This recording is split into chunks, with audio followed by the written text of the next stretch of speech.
എന്റെ പേര് അജാസ്. ഞാൻ ഇനാട്ടി ഇന്റീരിയേഴ്സിന്റെ മാനേജിംഗ് പാർട്ണറാണ്.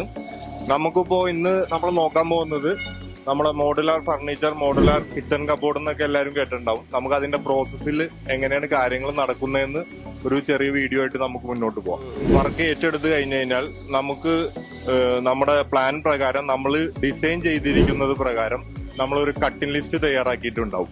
ആ കട്ടിംഗ് ലിസ്റ്റിലാണ് എത്ര മെറ്റീരിയൽസ് വേണം, ഏതെല്ലാം സൈസിലുള്ള മെറ്റീരിയൽസ്, അതിൽ ഏതെല്ലാം കളറ്, ഏതെല്ലാം സൈഡുകളിൽ വരണം, ഈ വക കാര്യങ്ങളെല്ലാം തീരുമാനിക്കുന്നത് ആ കട്ടിംഗ് ലിസ്റ്റ് പ്രകാരമാണ്. അത് നമുക്ക് അവിടെ നിന്ന് കട്ടിംഗ് ലിസ്റ്റ് ഇടുന്ന എക്സ്പേർട്ട് അത് നമുക്ക് പാസ് ചെയ്ത് കഴിഞ്ഞാൽ നമ്മൾ ആദ്യത്തെ പ്രോസസ്സ് എന്ന് പറയുന്നത് നമ്മൾ ഈ പ്ലൈവുഡിന്റെ സർഫസ് ക്ലീൻ ചെയ്യുക എന്നുള്ളതാണ്. സർഫസ് ക്ലീൻ ചെയ്തതിന് ശേഷം ഇത് നമ്മൾ ഉപയോഗിക്കുന്നത് ഹെങ്കൽ എന്ന് പറയുന്ന ജർമ്മൻ മെയ്ഡ് ഗമ്മാണ് യൂസ് ചെയ്യുന്നത്. അതിന്റെ തന്നെ D3 എന്ന് പറയുന്ന ഗ്രേഡിലുള്ള ഗമ്മാണ് നമ്മൾ ഇതിന്റെ സർഫസ് ഫുള്ള് ഫില്ല് ചെയ്യാവുന്നത്.